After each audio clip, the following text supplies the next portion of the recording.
everybody, I want to thank you very much for coming to our client spotlight today. Today, we're going to be talking with Steven Gendel, who is an operating principal of Keller Williams Suburban Realty, also a regional technical trainer at Keller Williams. Basically, he's done everything in real estate, owns New Jersey, and he's been killing it with likely sellers. And I asked him, hey, would he take some of his day to come and share what he's doing with it so everyone can benefit from his knowledge. So, Steven, thank you very much for your time, sir. And I would love to kind of hear your backstory a little bit, and then let's start talking about what you're doing with Likely's. Sure. Thanks for having me, Brad, first of all, and really appreciate the opportunity. So came to real estate from the technology industry. I actually spent 10 years working for startup software companies. In fact, last startup software company I worked for was artificial intelligence software in 2002. We didn't know that it was artificial intelligence. We didn't call it that. We call it knowledge management. But the reality was we were selling artificial intelligence software to large corporations back as 2002 when I left that business, got into real estate full time for family reasons. And for there, just started selling real estate and realized there was a lot of opportunity, and opened my franchise right before the market crash in 2008. And still run my team, and we've grown ever since. And got the opportunity to be the regional technology trainer for the New York tri-state region, and have been looking for, to be honest with you, more sellers, because I think the biggest challenge in our industry facing everyone is there's a million companies out there that can give you buyer leads, and buyer leads are a dime a dozen. In fact, to this point in real estate, there are so many companies offering buyer leads, and the real question is who's really offering the opportunity for you to really control your market, but can not only that, control your time, control your income, and that's getting sellers. Especially, and you understand AI, you understand the space. I mean, you used to sell it before it was like a cool thing to sell, right? I mean, yeah, no one knew it. Selling when we started selling AI, no one knew what we were doing. Yeah. So then that a lot of people think, oh, it's going to, general artificial intelligence and this and that. And it's like, actually, it's not as smart as most people think it is. Right. But when you realize that, then you can actually start to embrace it and become good at what it is good at. Right. Okay. And what we've done is found some pattern recognition. And obviously on the seller side, love to hear about how, the seller, I think I cut you off there. Why is the seller angle so important to you and your team, and to Keller Williams, and to your, Sure. Your market center? Sure. I mean, the fastest way to track market share for an agent and their team, or for the OP of a market center, is how many listings did we take in our particular communities that we serve? Period. Mm-hmm. That's it. We go by that. We go by listing units and listing volume. So I know that we can be number one when we look up and see that we have the most listings. The challenge is we're all sitting here with databases, and we definitely need to know what our databases are telling us. And I don't think we have enough analytics out there to figure out what our databases are actually telling us and what we should be doing with that data. And the large companies have this at mass scale. It's time to bring it down to the individual agent level, so that the agents understand and the OPs understand out there what their databases are telling them, so they can take more market share and dominate the market. Because at that point, you're impervious to any outside force by more listings. Buyers are going to be there. We know that. We know we are predicted to have a listing shortage for the next 2 to 3 years. But if you're in any agent or OP who wants control of their time, control of their market, control of their recruiting, then it's all about getting as many listings as possible to help your agents grow really big businesses so they get their time back as well. I love that. And so do you think that the databases today of the teams within a market center are utilized effectively, or is the market center doing something to help those teams, or how do you see that dynamic? I think it depends on the system you're using. I do think that most agents don't take advantage of the data in their CRM. Yes, they know they need a place to store their names and phone numbers and email addresses. They know they need to touch their database. They know they need to speak to their database. There's still only so many hours in the day. And me, like most other realtors, and I'll be the first one, is I'm going to call the now business, right? The people who are ready now, even though I know consistency of speaking to my past customers is important. But if someone new calls me on the phone and says, hey, I'm ready to sell my home, I might miss a day of calls. I might miss some opportunity to follow up. And then you start building up this problem where I've got too many past customers, and how do I stay in touch with them? By checking in with them. So who do I need to keep warm and nurture while I'm sitting here working on the now business too, and still planning my future? And every OP and every agent and every team leader and every rainmaker has that same challenge. And The goal out there, of course, is I can control all that by touching my database, but it's how I'm touching my database and who I'm touching when and with what. Yeah. And analytics and predictability and artificial intelligence can tell us that. And have you tried, I'm going to guess, being who you are, that every time you've seen something that has AI associated with it, you kind of perk up and go, okay, I'm going to go check that thing out. Have you found any solutions prior to us? What are your interactions been with them? Yeah, I've looked at a couple others. I played with a couple others. My number one thing that I tell everyone in my market center and everyone on my team, if there's a new way out there that can tell me what to do, how to do my job better, faster, quicker, easier, let me test it. Let me break it. Let me see if it's real. let me kick the tires. Let me take it for a test drive. And then I'll tell you if it's worth your time. I'd rather be the first one in the pool to see if it swims and it can hold my weight. And if it can't, then I'll tell you, don't waste your time. I actually had that today. Someone sent me a text about, hey, what about such and such for leads? And I said, buyer leads, dime a dozen. I was one of the first 50 people with this company 11 years ago. Oh, no kidding. and I said, the question is, what's your conversion going to be with those leads? And I said, that's the question you should be asking them. I said, and that's why I would not go forward with that. I said, this is what I play around with. So with AI, I've looked at a lot of companies in the past, and I've kicked some tires, and I've seen some minor successes, but not incremental success. And then I started playing with you guys about a year ago. Yeah, about a year ago. Met you about a year and a half ago. I remember that. So Steve's the guy that you want to meet at a conference. I got done pitching at Future Conference and got to the back of the room.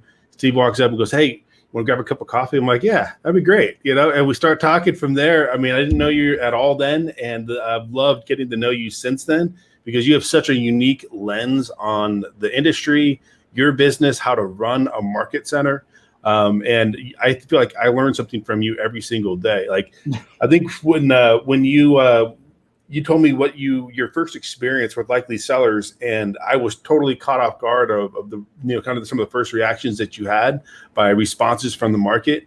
Could you, for everyone else doesn't know the story as well, would you kind of share a little bit about quote you testing trying to break likely sellers? Sure. So I kicked the tires. I studied you for 6 months. I didn't jump right in and open my checkbook because I did want to see, is it real? And signed up with you about a year ago. So it was 6 months of, is this really going to work? And of course, we're in the middle of COVID at that point, and I'm like, COVID's keeping my budget pretty tight. So let me take a look at what really is real.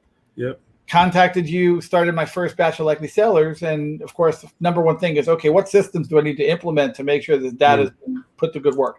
Data is nothing unless you implement some systems around the data, right? If you're going to do nothing with the data, then why bother? So I started a series of letters to the potential sellers in my area. And it turned out the first data dump was 700 potential sellers in my county. And the first phone call came after week 3 of the letters, and it was a $21 million listing, which made me laugh. Brad, we talked about it, and I politely turned it down because I didn't believe her home was worth $21 million.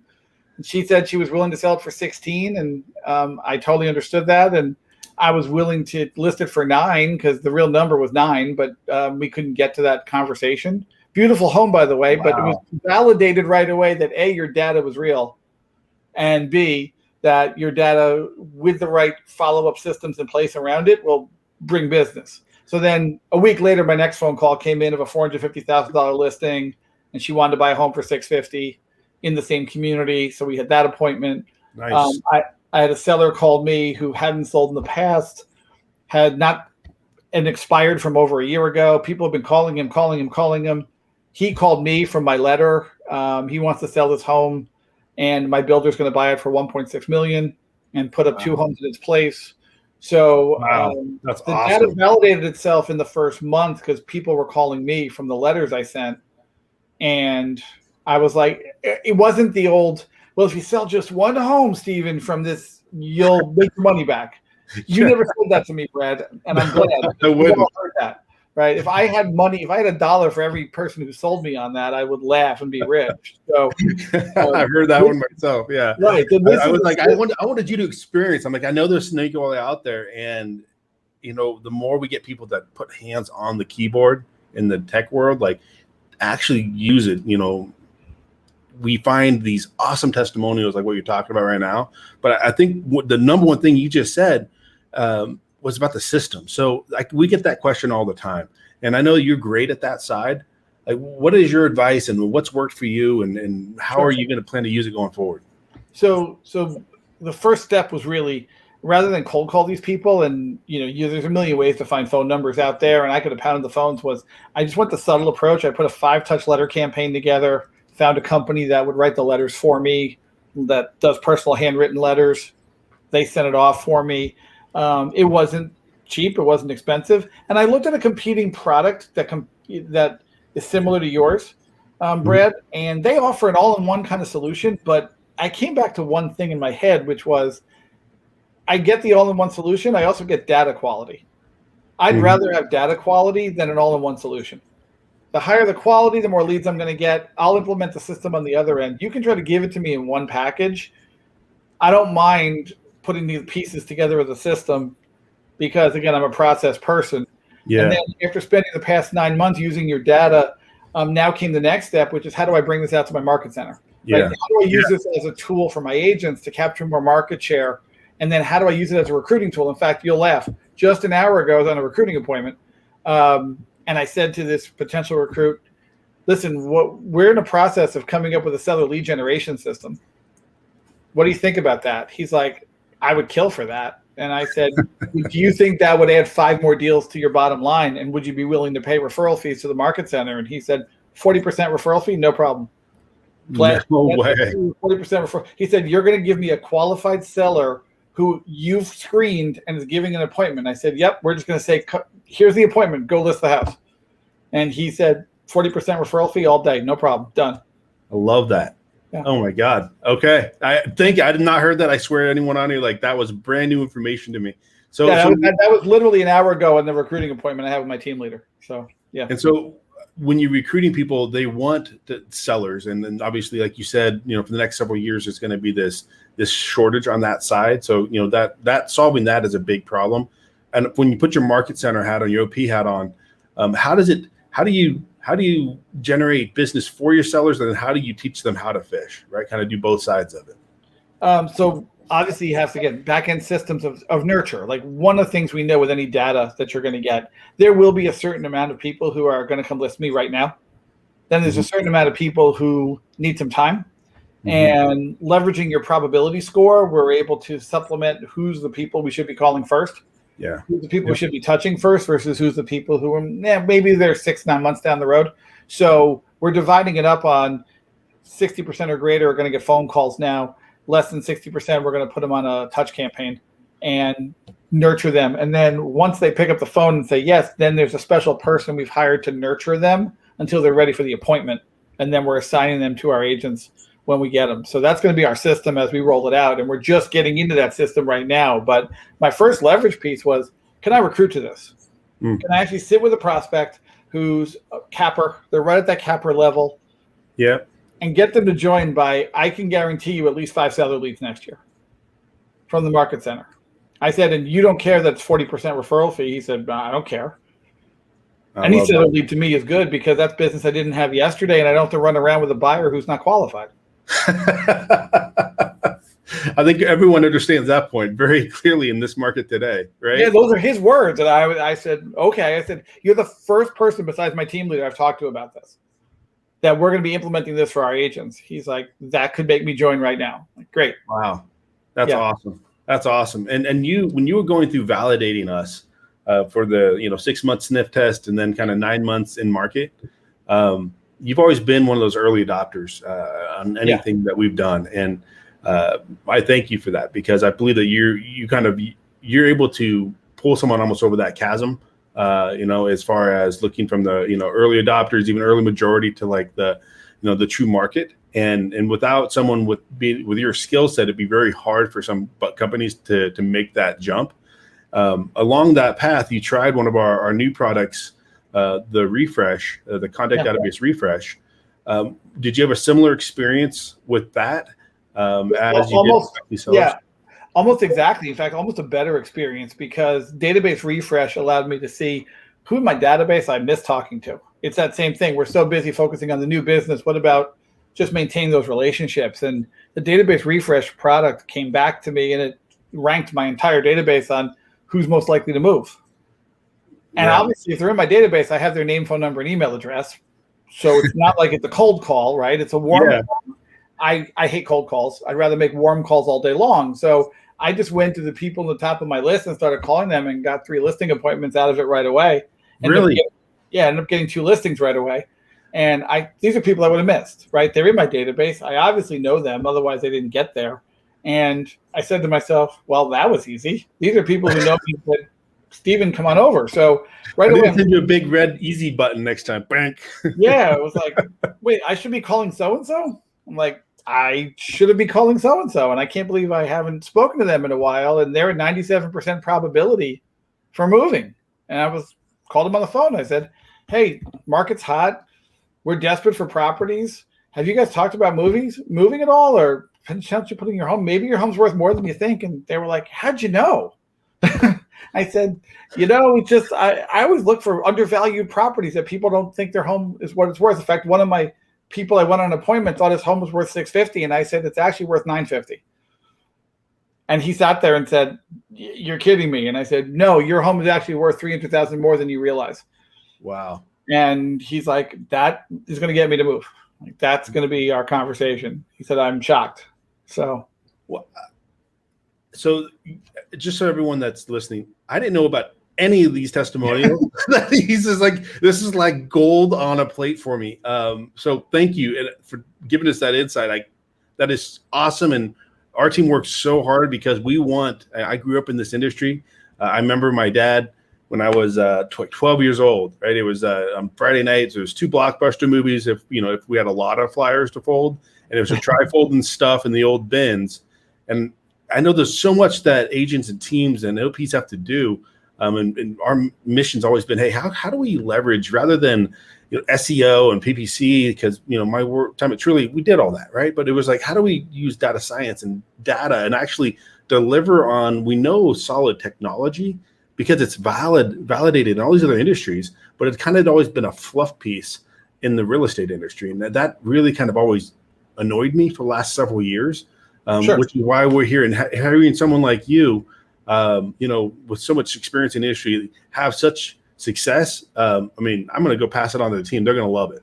So yeah, Brett, look, you have to understand, one of my first companies I worked for in the tech industry was a database company. We tracked the movement of over 5,000 people that were journalists. I could tell you everything about the journalists in 1995. I could tell you, what they ate for breakfast, where they lived in 1995. We updated our database every week of 5,000 journalists, who they worked for, what articles they wrote. So I've been watching data forever. And living in Silicon Valley and Palo Alto, we used to say it's the research, stupid. It's like, here's the data, and this is what the data is telling you. What are you going to do with it? And why are you not leveraging it to make your job easier and then put the systems into then do it at a higher level? So if we're at an age now where we have interconnected data, right? We didn't have the cell phones or smartphones with interconnected internet access everywhere. We have so much interconnected data. The problem for most real estate agents is they don't know what to do with it. Yeah. So they fall back to what's easy, right? We fall back to what we know. I'm not saying stop your basics. The basics still work. Don't get me wrong. But if you had a chance to look at your database and see out of 3,000 people, these 100 are moving in the next 6 months to a year, wouldn't you want to call them right now without having to guess? That's interconnected data working for you to know, so you don't miss any opportunity out there. I don't know what OP or team leader wouldn't want that for their agents, and or what agent wouldn't want that for their business. Because now the number one question for a new agent, where am I going to get my business from? I'm like, it's probably sitting in your cell phone. We just have to interconnect the data for you. Yeah, we're working on that. That'll come out soon. But on the friction section, I love what you're talking about. The friction of use, I would say, of kind of leveraging that data, whether it's getting it out of your CRM, what you do when it's out, and then putting it back in, or what marketing channel you use it in. How challenging was it for you to get it out of? I'm going to guess Keller Command, and then put it back into Keller Command? Was it? Yeah. So just a CSV file out of Keller Command, after it was out of KW command, uploaded to your system, came back, and then I didn't have to do anything by putting it back in. I just went back in and tagged all the people in command that were ready to sell in 2021 that showed up as a hot seller, and I called them all hot seller tag. And then from there, they were a hot seller tag. That meant those are the people we searched on every morning, and that's who we reached out to. Like, it was just that simple. You use tags. Okay, see, that's a little nugget right there. Okay, so yeah, you didn't don't overthink it. Like, see the data that Brad sends you, tag them as a hot seller lead that you got to call today, and mark it as red. As make the tag color red, so you know those are hot sellers. There you go, and then let that kind of whatever other workflows you have that kind of you kick off of that, right? That's right. Now. You know data, so you were able to then send that off to your mailer and other places. Would you? Was that easy, or was there any challenges there? That no, I mean, look, any challenge is always this: setting up the system, and then once you set up the system, walking away and letting it run. Yeah. So when you're doing any kind of like data pull, data analytics, the question that you should be asking yourself while you're waiting for your reports to look over your data is, okay, once I get the information I think that's going to show me, how am I going to reach all those people? What's my plan? Am I going to cold call them? Am I going to letter? Am I going to email them a touch campaign? Am I going to put them on a smart plan? At the very basic, if they're a hot seller lead, they should be on a biweekly neighborhood nurture, getting what's for sale in their neighborhood and where the price trends are going. Yeah. That's like bare bones. So like the first thing we did was that. Here's 30 hot sellers. If they're not on a biweekly neighborhood nurture, they're going to get that now. Yeah. From there, then how do we reach the ones we really need to be reaching so we don't lose any business? Yeah. Okay. I like that a lot. But you really have to map out your plan. And I think where most people fail, they're like, okay, I have all this data. Now what? Well, exactly. That's exactly it. What's your plan? Are you going to call these folks because they're in your database? Great. How many are you going to call a day? You're going to call 10 a day, 20 a day? I don't care what the number is, right? For those you don't reach, what's your follow-up plan? For those that are not hot sellers, but they're potential sellers, are you going to call them, or are you going to drop them an email, or are you going to shoot them a text first and then put them on a letter writing campaign? Like, what's your plan going to be to nurture them? Everyone's plan is different based on your relationship with your database. Yeah. I have a very deep relationship with most of my clients. I know that when I call them and even leave them a message, they're probably going to call me back. All right. Mm-hmm. So at the end of the day, same conversation. What's your plan going to be? Because when the data comes back, you're going to do nothing with it if you don't have a plan in place. Yeah, that's exactly that final like kind of last mile problem that we love to ask people like you how you solved it, because there is that fear that I'm going to make a small investment, but then if I don't do anything with it, that investment's for naught. And so when you would have advice for putting your trainer hat on for a second, what would you tell other MCs or OPs or team leaders? How would you tell them to approach that? So first things first, you get your data, and let's just say if you really want to take a small chunk, take the people who are 90% to 100% likely to move. If they're not in command, make sure they're in command. Tag them as a hot seller. Put them on a biweekly neighborhood nurture. And then the agent or the OP or the team leader, depending on what they're doing, should make that as an opportunity, right? We have the opportunities area. So you now see that as a potential opportunity, and you attach a dollar amount to the opportunity, so you see how much potential money the market center is making and also the agent's making. Once you see all that, then you turn around and go, okay, now I see the potential dollar amount to it. When I can attach a dollar amount to it, now I'm more motivated to go after it. Yeah, it becomes tangible. Right? Yeah. So then if I have them on the biweekly neighborhood nurture and I've already left them a voicemail, the next thing I'm going to do is shoot them a quick text that said, hey, try to reach you. Curious if you're thinking of selling in this market. And all that's done in one system. It's all done in command. Right? Call me. I'd love to give you a quick, market update or checkup of where you guys are at. And that's your first 3 steps, and that's all done in the first week. Yeah. Okay. And then you'd put them on. I think you said you did a drip postcard campaign, or it was the invitation size card, right? The hand addressed ones. Yes. And monthly thereafter. That's going to go. That's going to go out every other week for 5-6 weeks. Yep. Okay. Every other week. All right. Well, I could talk to you, Steven, and we do all the time for a long time. What I've heard today from you, is that harness the intelligence from not just your database, but also your market. And if you're looking to grow your business outside of your database, a likely seller license worked for you. And you also have a large database. And when you ran that, and applied your system to that, you're able to get several listing appointments and listings and closings right away. Yeah. And so anyone out there that's scared or worried or maybe been burned in the past, would your advice be to give this a shot?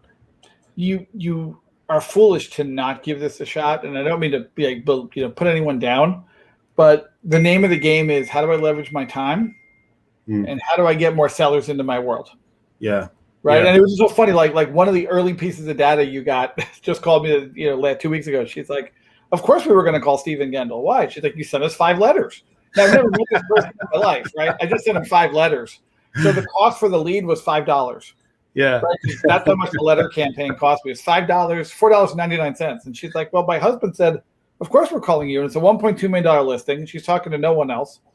Right. And they're going to scale down from a $1.2 million home down to a $600,000 home. And she said, you were just the only one to contact us because you just wrote 5 letters to us. So that was the software. How powerful is that, man? And I just sat back and laughed. I said, well, that was easy. $5 was your CAC for a $2 million deal. Yeah, well, $1.2 million and $650 on the purchase end. So yeah. Okay, so roughly 2 million, 1.2 on the front. Sorry, I misquoted that. No, that's okay. And I'm just going to sit back and laugh. And I just said, she could have called any realtor, right? There's a million realtors in her neighborhood. There's a million realtors in her postcards. But my letter was personalized. There was 5 of them, handwritten over 5 to 7 week period. And her husband was like, well, you're just going to call Steven, right? Like, they've never met me. But it was like automatic. You were top of mind. Like, you were the guy because it wasn't a glossy postcard. It was like it felt very personal. Yeah, it was totally personal, handwritten letter, and we just let it roll. So the tools are there. We have an opportunity to grab massive market share, but we got to leverage the data to tell us where to go versus just doing a shotgun approach or even a machine gun approach. We can be really strategic, but be really smart and make our agents look awesome. Yeah. Well, for all the agents out there that want to look awesome, how do they get in touch with you if they want to come talk to you about joining your market center? Yeah, they can reach me 973-632-1359. They can also reach me an email, my first initial and last name, sgendel@kw.com. And we'll put that in this in the kind of the transcript of this video, because I definitely want anyone in New Jersey that's looking for a good home. Steven will take very good care of you. Be great. And if you're not in New Jersey and you're looking to leverage this, if you're an OP or if you're a team leader or if you're an agent, come to likely.ai, come in on one of our lead forms, or find us on Facebook and chat with us. We would love to see what we can do to help you in your business. Steven, I thank you very much for your time. I know it's very valuable. And I'd love to circle back and check in with you probably in the future. And I'm going to guess that the number of deals is going to go vertical. So maybe we'll have to schedule more time for that one. Yeah, if we implement this system for the market center, I'd love to come back and tell you how we're doing with it. We're very excited. Okay. Well, thank you very much, Steven, and wish you the best of luck. Let us know if we can do anything for you, and have a great afternoon. Enjoy your weekend. You too. Thanks, Brad. Appreciate it. Definitely. Bye-bye. Bye.